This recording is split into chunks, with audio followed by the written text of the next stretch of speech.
Hello मेरे प्यारे साथियों, कैसे हो? उम्मीद करता हूँ एकदम अच्छे से आप होंगे और अपनी तैयारी में आप बिल्कुल लगे हुए होंगे।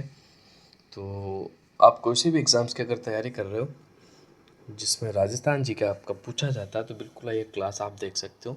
आपका कोई सा भी एग्ज़ाम है, एनीवे टीचिंग लाइन वाला, first grade, second grade, third grade, rate, या इसके अलावा मैं बात कर लूँ तो राजस्थान पटवारी, राजस्थान पुलिस, राजस्थान वीडियो, या फिर मैं बात कर लूँ तो जेईएन वाला आपका एग्ज़ाम है, लाइब्रेरियन वाला आपका एग्ज़ाम है, छात्रावास अधीक्षक वाला आपका एग्ज़ाम है।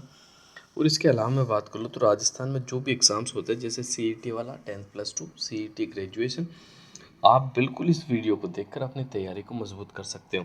तो ये जो पेपर था आपका पुस्तकालय अध्यक्ष सेकंड ग्रेड लाइब्रेरियन का था, जो कि आरपीएससी के द्वारा लिया गया था। इसमें जो राजस्थान जीके का आपके क्वेश्चन पूछे गए थे उन्हीं क्वेश्चनों को अपन हल करने वाले हैं। 100 क्वेश्चन से स्टार्ट होने वाले हैं। तो बढ़ते सीधे ही क्वेश्चन नंबर 100 पे चलते सीधा। देखो मैं बता देता हूँ, वहाँ से आपका राजस्थान जीके स्टार्ट है। 86 आ गया आपका, ये हो गया आपका 19, ये 100, 100 के बाद 101, 101 से स्टार्ट है आपका ये लो। ठीक है, पहला क्वेश्चन आपके सामने है, राजस्थान के किस क्षेत्र में अनुप्रस्थ बालू का स्तूप मिलते हैं, ये आपको बताना है। तो देख लेते, बीकानेर के पुंगल के चारों ओर, लूनी बेसिन के पश्चिम भाग में, जैसलमेर जिले के रामगढ़ क्षेत्र में, अजमेर जिले के पुष्कर के चारों ओर। तो 101 का जो आपका राइट आंसर हो जाएगा ना, बिल्कुल ऑप्शन नंबर 1 जो है आपका बिल्कुल राइट आंसर हो जाएगा। बीकानेर का जो पुंगल है उसके चारों ओर आपको अनुप्रस्थ बालू का स्तूप मिलते हैं। अब देखो मैं और थोड़ी सी चर्चा कर लेता हूँ बालू का स्तूप के बारे में।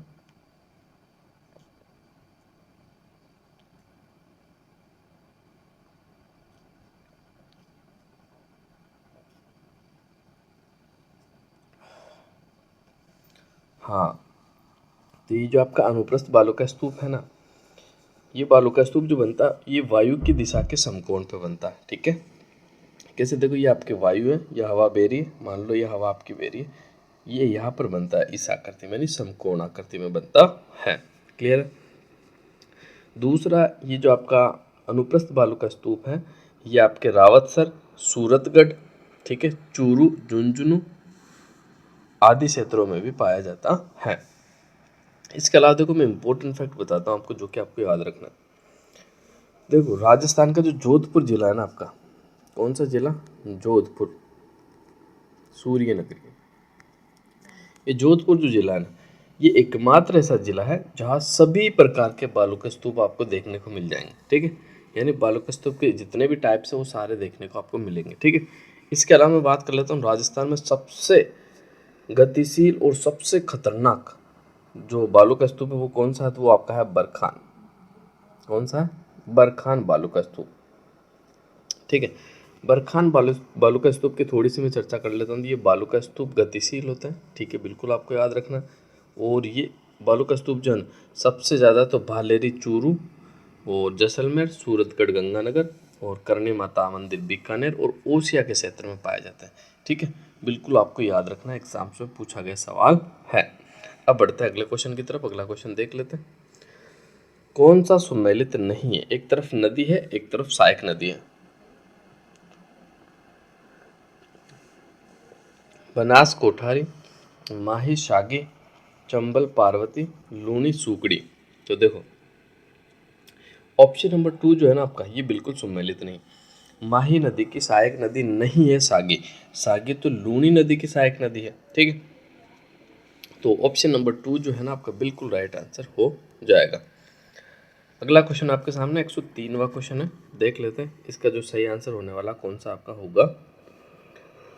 भीलवाड़ा, राजसमंद, चित्तौड़गढ़ जिले राजस्थान के किस कृषि जलवायु प्रदेश में शामिल किए गए जाते हैं? तो 103 का जो आपका बिल्कुल राइट आंसर हो जाएगा ऑप्शन नंबर 1, उप आर्द्र दक्षिणी मैदान। ठीक है, कौन सा? उप आर्द्र दक्षिणी मैदान जलवायु प्रदेश के अंदर शामिल किए गए। राजस्थान में कुल कितने कृषि जलवायु प्रदेश है? तो आप सभी को याद रखना, राजस्थान में कुल कितने कृषि जलवायु प्रदेश है? तो 10 कृषि जलवायु प्रदेश है। अब इसमें से देखो कॉमन सवाल जो बनता है, सबसे बड़ा कृषि जलवायु क्षेत्र कौन सा है? तो आपको याद रखना फर्स्ट सी, ठीक है। इसके बाद मैं बात कर लेता हूँ सबसे छोटा, तो फोर्थ बी, ये सबसे छोटा है। फर्स्ट सी सबसे बड़ा कृषि जलवायु प्रदेश है, फोर्थ बी सबसे छोटा कृषि जलवायु प्रदेश है।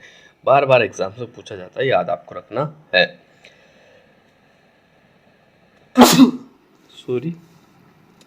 राजस्थान के सिरोही और पाली जिलों में कौन से प्रकार की मृदा मिलती है, ये आपको बताना है। तो 104 का जो राइट आंसर हो जाएगा वो हो जाएगा इंसेप्टिसोल। कौन सी मृदा पाई जाती है? इंसेप्टिसोल प्रकार की मृदा पाई जाती है। अब देखो, ये वैज्ञानिक दृष्टि से जो मृदा है इसके बारे में थोड़ा सा मैं आपका क्लियर करना चाहूँगा। बिल्कुल, एक तो होती है आपकी एरिडोसोल। एरिडीसोल सबसे पहले प्रकार हो गया एरिडीसोल। ये एरिडीसोल जो मृदा है ना, ये मुख्यतः शुष्क जलवायु होती है, ठीक है। और ये कौन कौन से जिलों में पाई जाती है? तो चूरू, सीकर, झुंझुनू, नागौर, जोधपुर, पाली, जालोर, ठीक है। इन जिलों के अंदर ये आपकी कौन सी एरिडोसोल मृदा पाई जाती है। इसके अलावा एक होती है आपकी अल्फीसोल। देखना, अल्फीसोल, ये जो मृदा आपकी अल्फीसोल, ठीक है, ये मृदा जो है आपकी, ये इस मृदा में क्या मटियारी मिट्टी का जो प्रतिशत की मात्रा होती है वो ज़्यादा होती है, और ये जलोढ़ मृदा होती है, ठीक है। कौन सी मृदा होती है? जलोढ़ मृदा। और ये जो पाई जाती है जयपुर, दौसा, अलवर, भरतपुर, सवाई माधोपुर, करौली, टोंक, भीलवाड़ा, चित्तौड़गढ़, राजसमंद, उदयपुर, डूंगरपुर, बूंदी, कोटा, बूंदी, बारा, झालावाड़ के अंदर भी पाई जाती है, ठीक है। ये आपको याद रखना। इसके अलावा वर्टिसोल भी वहाँ पाई जाती है, और इसका कुछ हिस्सा भी अल्फीसोल मृदा का भी वहाँ पाया जाता है। और एक होती है देखो आपकी एंटीसोल। एंटीसोल, एंटीसोल जो मृदा है ना, ये एंटीसोल एक ऐसा मृदा का वर्ग है जिसके अंतर्गत विभिन्न प्रकार के जलवायु में स्थित मृदाओं का समावेश होता है, और ये अक्सर पश्चिमी राजस्थान के लगभग सभी जिलों के अंदर ये एंटीसोल प्रकार की मृदा आपकी पाई जाती है। क्लियर है? अब देखो, अब कौन सी बच गई आपकी? अब बच गया एक तो वर्टिसोल प्रकार की मृदा। एक तो की वर्टिसोल, ये खूब बार एग्जाम में पूछी गई है। वर्टिसोल जो मृदा है ना आपकी, इस प्रकार की मृदा केवल आपके हाड़ौती के क्षेत्र में पाई जाती है, कोटा, बूंदी, बारावाड़, झालावाड़ के अंदर पाई जाती है, ठीक है। इस मिट्टी में बहुत ज़्यादा क्ले उपस्थित होने के कारण इसका रंग काला होता है, और मटियारी मिट्टी के सभी विशेषता यानी सभी गुण इसके अंदर मौजूद होते हैं। मैंने बताया था, देखो थोड़ा से पार्ट में आपके अल्फीसोल पाई जाती है। अगर वर्टिसोल मृदा दे दी और आपको कोटा, बूंदी, झालावाड़ दे दिया, तो पहला आपका कोटा, बूंदी, झालावाड़ होगा वर्टिसोल के अंदर, ठीक है। और अल्फीसोल जो मृदा है आपके पूर्वी जो मैदानी क्षेत्र के जितने भी जिले आते हैं वह सभी जिलों के अंदर पाई जाती है, और बहुत कम हिस्सा अल्फीसोल का आपका पाया जाता है हाड़ौती के पठार में जलोढ़ मृदा आपकी पाई जाती है। इसके अलावा एक बच गया आपकी इंसेप्टिसोल मृदा। कौन सी मृदा? इंसेप्टिसोल मृदा। ये इंसेप्टिसोल जो मृदा है ना आपकी, ये पाई जाती है, कहाँ पाई जाती है? ये अरावली की ढालों में ये मृदा पाई जाती है। अरावली होती है, अरावली के आसपास के जो जिले जो ढालों में बसे हुए हैं उन जिलों के अंदर ये पाई जाती है। जैसे आपका हो गया सिरोही, पाली, राजसमंद, भीलवाड़ा, उदयपुर, चित्तौड़गढ़ के अंदर ये आपकी मृदा पाई जाती है। अब बढ़ते हैं अगले क्वेश्चन की तरफ। अगला क्वेश्चन देख लेते हैं।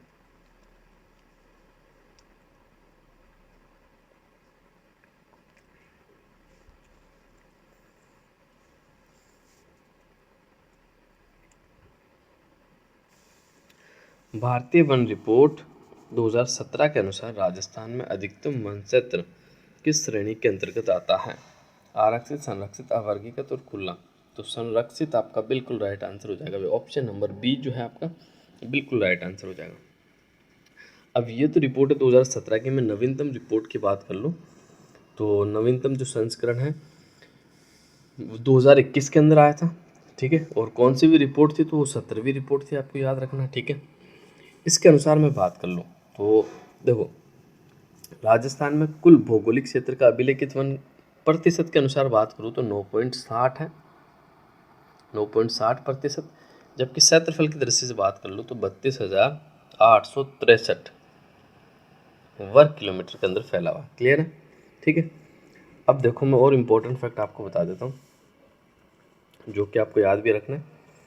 अब देखो, अब प्रशासनिक दृष्टि से वनों की बात कर ले तो प्रशासनिक दृष्टि से वनों के तीन भाग है, आरक्षित वन, संरक्षित वन, अवर्गीकृत वन। आरक्षित वनों की बात कर लो, नवीनतम वन रिपोर्ट के अनुसार तो जो फैलाव है 12,176 वर्ग किलोमीटर में फैला है, और प्रतिशत की मैं बात कर लूँ तो 37.05। ठीक है, ये आपको याद रखना है, ये एरिया और प्रतिशत दोनों मैंने बता दिया आरक्षित वन का। अब मैं बात कर लेता हूँ संरक्षित वन। संरक्षित वन की मैं बात कर लेता हूँ तो राजस्थान में जो संरक्षित वन फैला है वो 18,543 वर्ग किलोमीटर में फैला है, और प्रतिशत की मैं बात कर लूँ तो 56.4% के अंदर फैला हुआ है। अब अपन बात कर लेते हैं अवर्गीकृत वन की। अवर्गीकृत वन जो है राजस्थान में कितने एरिया में फैला हुआ है, तो बिल्कुल आपको याद रखना 2144 वर्ग किलोमीटर में फैला है। प्रतिशत की मैं बात कर लूँ तो 6.4% में आपके अवर्गीकृत वन फैले हुए हैं, बिल्कुल आपको याद रखना है। क्लियर है। अब देखो मैं बात कर लेता हूँ, सर्वाधिक आरक्षित वन उदयपुर में, संरक्षित वन बारां में, अवर्गीकृत वन सबसे ज़्यादा आपके बीकानेर में पाए जाते हैं। कहाँ पाए जाते हैं? सबसे ज़्यादा बीकानेर के अंदर पाए जाते हैं।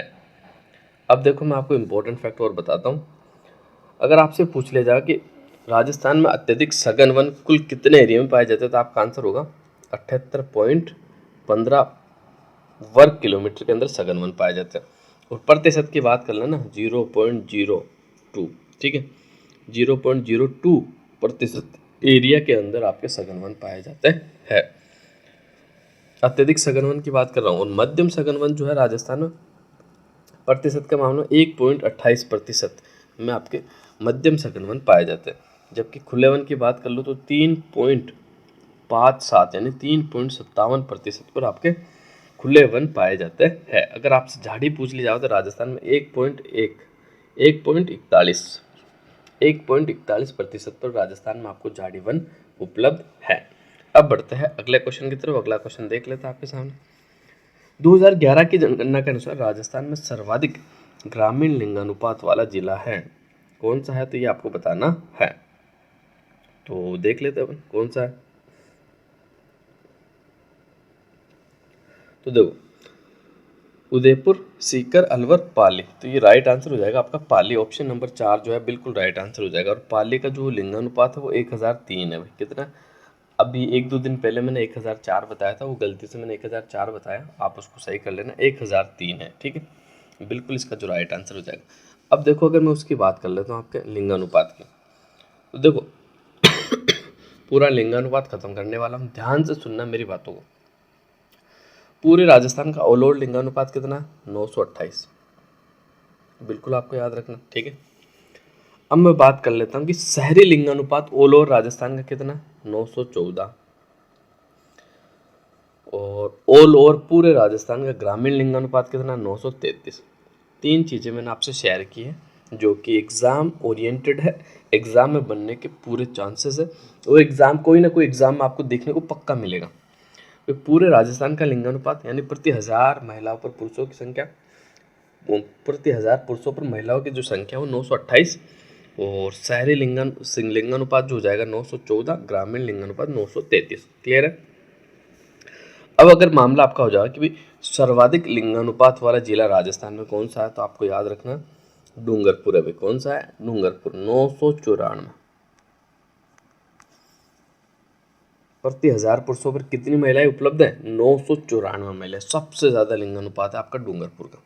अगर आपसे पूछ ले जाओ कि सबसे कम लिंगानुपात, सबसे कम लिंगानुपात हो जाएगा आपका धौलपुर का, 846। कितना हो जाएगा? 846। क्लियर है।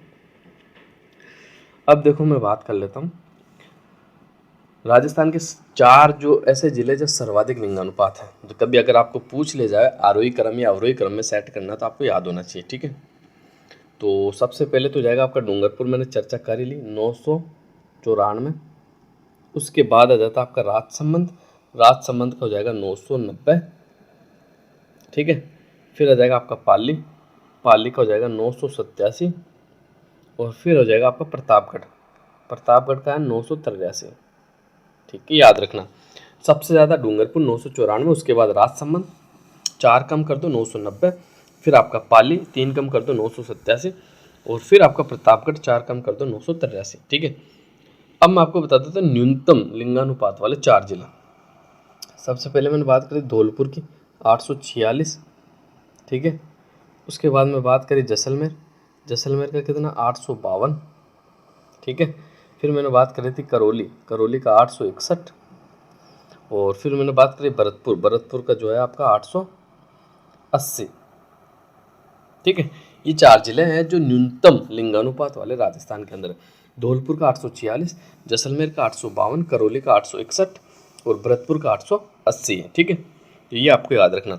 अब देखो, सर्वाधिक ग्रामीण लिंगानुपात तो पाली का है, लेकिन सवाल इससे उल्टा पूछ ले जाए आपसे कि भाई सबसे कम लिंगानुपात वाला ग्रामीण जिला कौन सा है, तो आपको याद रखना धौलपुर है। कितना है? 841। अगर सवाल और टफ बनाना चाहे तो सर्वाधिक लिंगानुपात वाला शहरी जिला कौन सा है, तो टोंक है। कितना है? 985। और सबसे कम शहरी लिंगानुपात वाला जो जिला है वो है आपका जैसलमेर, 807 बस। प्रति 1000 पुरुषों पर कितनी महिलाएं उपलब्ध है? 807, बिल्कुल आपको याद रखना है। अब बढ़ते हैं अगले क्वेश्चनों की तरफ। अब देख लेते हैं अगले क्वेश्चन। फैक्ट कैसे लगे, मजा आ रहा नहीं आ रहा, पढ़ने में आप जरूर बताना, ठीक है। ऐसे ही बेहतरीन तैयारी मैं आपकी करवाता रहूँगा, बस आप हमसे जुड़े रहे, चैनल को सब्सक्राइब करें। इतनी बेहतर तैयारी करा देंगे, आने वाली जो CET है ना, उसमें जितने भी एग्जाम्स होंगे वो सारा आप क्लियर कर पाओगे। 107वां क्वेश्चन आपके सामने। राजस्थान में किस वर्ष में सूखा प्रभावित जिलों की संख्या सर्वाधिक थी? तो 107 का जो आपका राइट आंसर हो जाएगा 2002-2003। ऑप्शन नंबर 2 जो है आपका बिल्कुल राइट आंसर हो जाएगा। पूरे 32 जिले सूखे से प्रभावित थे, ठीक है। पूरे 32 जिले, तो उस समय आपके 32 ही जिले थे। 33वां जिला 2008 में बना आपका, तो उस समय राजस्थान में तो 32 जिले थे, पूरे सभी जिले सूखे से प्रभावित थे। अगला क्वेश्चन आपके सामने। शुष्क वन अनुसंधान संस्थान अवस्थित है, कहाँ अवस्थित है आपको बताना है। तो 108 का जो राइट आंसर हो जाएगा आपका, बिल्कुल आप सभी को पता है, सूर्य नगरी जोधपुर में का ऑप्शन नंबर 2 जो है ना आपका बिल्कुल राइट आंसर हो जाएगा। बाकली झील निम्न में से किस जिले में अवस्थित है, ये आपको बताना है। बहुत ही प्यारा क्वेश्चन है ये। इसका जो राइट आंसर हो जाएगा, बाकली झील जो है ना वो पाली के अंदर है, ठीक है। जबकि अगर आपसे पूछ ले जाए ना कि बाकली बांध कहाँ है, बाकली बांध, देखो अच्छा सवाल बनेगा, कंफ्यूज करने वाला है, ध्यान से देखना। बाकली बांध अगर आपसे पूछ लिया जाए तो बाकली बांध पड़ता है आपके जालोर में। कहाँ पड़ता है? जालोर में। जबकि बाकली झील आपसे पूछ ली जाए तो वो पड़ती है आपके पाली के अंदर। क्लियर है? अगला क्वेश्चन। निम्नांकित में से कौन सी बोली मारवाड़ी और मालवी का मिश्रण मानी जाती है? तो देख लेते हैं इसका सही आंसर आपका क्या होने वाला है। अहिरवाटी, बागड़ी, मेवाती और रांगड़ी, तो इसका जो राइट आंसर हो जाएगा रांगड़ी। ऑप्शन नंबर 4 जो है आपका बिल्कुल राइट आंसर हो जाएगा। नेक्स्ट, कवि चंद्रप्रदाय का अन्य क्या नाम था? बड़ा जबरदस्त सवाल है भाई साहब, अच्छा सवाल है। और इसका जो राइट आंसर हो जाएगा वो पृथ्वी भट्ट। क्या नाम है? पृथ्वी भट्ट। ऑप्शन नंबर 4 जो है आपका बिल्कुल राइट आंसर हो जाएगा। सुमेलित करना आपको, एक तरफ राजस्थान पद्य साहित्य का प्रकार, एक तरफ काव्य रचना है, तो इसको सुमेलित करते हैं अपन अच्छे से। थोड़ा सा छोटा कर देता हूँ मैं, ठीक है। फिर इसको अपन सुमेलित करने की कोशिश करते हैं।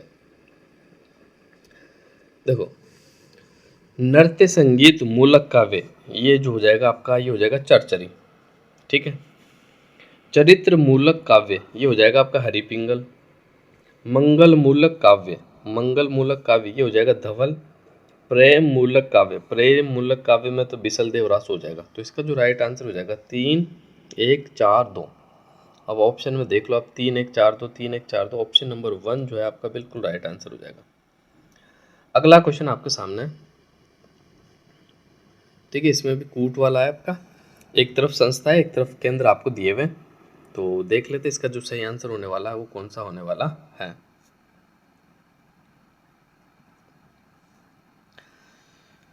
राजस्थान भाषा एवं संस्कृति, ये कहाँ पड़ता था? ये आपके जोधपुर में पड़ता, ठीक है। सॉरी सॉरी सॉरी, जोधपुर में नहीं पड़ता है, ये जोधपुर में नहीं पड़ता है, ये पड़ता आपके बीकानेर में, बीकानेर में ना। पश्चिमी क्षेत्र सांस्कृतिक केंद्र, ये पड़ता आपके उदयपुर में। राजस्थान ललित कला अकादमी, ये पड़ती है आपके जयपुर के अंदर। राजस्थान प्राच्य विद्या प्रतिष्ठान, ये पड़ता है जोधपुर में आपका। तो इसका जो राइट आंसर हो जाएगा 3, 4, 1, 2। अब देख लो 3, 4, 1, 2 का है। ऑप्शन नंबर 2 जो है आपका बिल्कुल राइट आंसर हो जाएगा। अगला क्वेश्चन 114वां क्वेश्चन है, ये भी आपका सुमेलित वाला है, इनके चिन्हों से आपको मिलाना। तो देख लेते हैं इसका जो राइट आंसर होगा कौन सा होगा, है ना। कल्लाजी राठौड़ का जो संबंध है ना वो है भूत प्रेत से। गोगा जी का जो संबंध है आपका वो है, गोगा जी का जो संबंध है आपका वो है सांप से, ठीक है। करणी माता का जो संबंध है वो चूहों से, और पापू जी का संबंध जो है ऊंट से। तो इसका जो राइट आंसर हो जाएगा ना आपका 4, 1, 2, 3, बिल्कुल ऑप्शन नंबर 4 जो है आपका बिल्कुल राइट आंसर हो जाएगा। मैंगटी गांव किस लोक देवता से संबंधित है? तो 115 का जो राइट आंसर हो जाएगा वो हडपू जी से। ऑप्शन नंबर 1 जो है आपका बिल्कुल राइट आंसर हो जाएगा, ठीक है। अगला क्वेश्चन देखते हैं।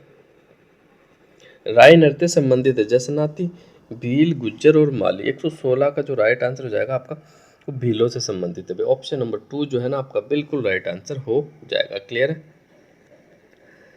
बाकिया, सिंगी और टोटो लोक वाद्य परंपरा से संबंधित है। तो इसका देखना होगा 117 का जो आपका सही आंसर होगा। ये सारे जो है ना सुशीर वाद्य अंदर है। बाकिया नहीं देखा आपने कभी को, जो अगर मारवाड़ क्षेत्र में रहते तो कुछ लोग होते हैं जो घर पर आटा वगैरह लेने के लिए आते हैं तो बाकिया अपने साथ में लाते हैं, उसे कहते हैं बाकिया, सिंगी और टोटो, ठीक है। तो ये सुशीर वाद्य यंत्र होते हैं फूक देकर बजाने वाले। गुगरी केवड़ा लोकगीत किस क्षेत्र से संबंधित है? तो 118 का जो आपका राइट आंसर हो जाएगा ना वो मरुस्थलीय क्षेत्र से है, ठीक है। ये लोकगीत है गुगरी और केवड़ा, इनका संबंध है मरुस्थलीय क्षेत्र से। 7 सहेलियों का मंदिर कहाँ स्थित है? तो 119 का जो राइट आंसर हो जाएगा 7 सहेलियों का मंदिर आपके जालरा पाटन में पड़ता है। कहाँ पड़ता है? जालरा पाटन के अंदर, झालावाड़ के अंदर पड़ता है। राजस्थान का प्रथम विजय स्तंभ कहाँ स्थित है? बड़ा अच्छा सवाल है। इसका जो राइट आंसर हो जाएगा बयाना दुर्ग भरतपुर में राजस्थान का सबसे पहला विजय स्तंभ बना हुआ, ठीक है। अगला क्वेश्चन देखते हैं। दूधतेई, गद्दर, कानो और मिर्जाई किससे संबंधित हैं? तो 121 का जो आपका सही आंसर हो जाएगा बिल्कुल ऑप्शन नंबर 3 अंगरखी। ऑप्शन नंबर 3 जो है आपका बिल्कुल राइट आंसर हो जाएगा। धरती धोरारी किसके द्वारा लिखा गया है? तो 122 का जो राइट आंसर हो जाएगा कन्हैयालाल सेठिया के द्वारा लिखा गया। किसके द्वारा? कन्हैयालाल सेठिया के द्वारा लिखा गया है। सुमेलित कीजिए, नीचे दी कूट से सही उत्तर का चयन करना आपको। तो देखते हैं 123 का जो है आपका राइट आंसर कौन सा होने वाला है। एक तरफ स्थान है, एक तरफ आपके उत्सव दिए हुए। ये कौन सा क्वेश्चन है? तो आपका ये होगा 123वां क्वेश्चन होगा ना। तो आगे बढ़ते हैं, 123 का उत्तर देख लेते हैं सबसे पहले। तो महावीर जी का जो संबंध है ना वो लठमार होली से, ठीक है। भिणाय का कोड़ा मार होली हो जाएगा आपका, ठीक है। सांगोद का आपका नान फेमस है, और बाड़मेर की आपकी पत्थर मार होली हो जाएगी। तो इसका जो राइट आंसर हो जाएगा 3, 1, 4, 2, 3, 1, 4, 2। ऑप्शन नंबर देखो 4 आपका राइट आंसर हो जाएगा। 124वां, एक तरफ अकादमिक स्थापना, एक तरफ तिथि आपको दी हुई सुमेलित करना। तो करते इसको सुमेलित। 124वां क्वेश्चन है, तो सुमेलित करते इसको, देखते इसका सही आंसर आपका क्या होगा, ठीक है। राजस्थान साहित्य अकादमी, इसकी जो स्थापना हुई थी ना वो 1958 में हुई थी। कब हुई थी? 1958। राजस्थान उर्दू अकादमी, इसकी जो स्थापना हुई थी वो 1979 में हुई थी। राजस्थान हिंदी ग्रंथ अकादमी, इसकी जो स्थापना 1969 के अंदर हुई थी। अरबी फारसी शोध संस्थान, इसकी जो स्थापना हुई थी 1978 के अंदर हुई थी। तो इसका जो राइट आंसर हो जाएगा 3, 1, 4, 2। अब ऑप्शन में देख लो आपका 3, 1, 4, 2 का है, तो ऑप्शन नंबर 2 आपको नजर आ रहा होगा। अगला क्वेश्चन देखते हैं 125वां। राजस्थान का कौन सा जिला फ्लोरोसिस से सर्वाधिक प्रभावित है जो पानी में फ्लोराइड के कारण होता है? तो 125 का आपका बिल्कुल राइट आंसर हो जाएगा कौन सा?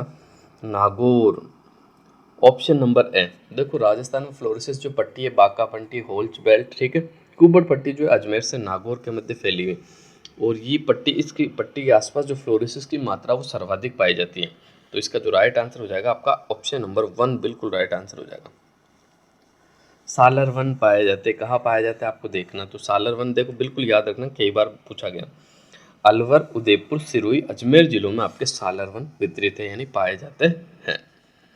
राजस्थान जैव विविधता बोर्ड की स्थापना कब हुई थी? ये आपको बताना, बड़ा अच्छा सवाल है। तो इसका जो आपका राइट आंसर हो जाएगा 2010 के अंदर, राजस्थान जैव विविधता बोर्ड की स्थापना कब हुई थी? 2010 के अंदर हुई थी। राजस्थान में मरुस्थलीकरण का कौन सा कारण नहीं है, ये आपको बताना है। तो वर्षा की कम मात्रा, विशेषकर पश्चिमी राजस्थान, बालू का स्तूप का स्थिरीकरण, अतिचारण और भूमि पैटर्न का परिवर्तन। तो इसका जो राइट आंसर हो जाएगा बालू का स्तूपों का स्थिरीकरण, यानी एक जगह अगर बालू का स्तूप रुक गया तो फिर मरुस्थल कैसे बनेगा? तो ये जो आपका राइट आंसर हो जाएगा ऑप्शन नंबर 2। आगे नहीं बढ़ रहे, बस एक जगह ये बालू का स्तूप, तो फिर तो वो बालू का स्तूप नहीं रहेंगे, फिर मरुस्थल फैलेगा भी नहीं आपका। तो ये मरुस्थलीकरण का कारण नहीं है, ठीक है।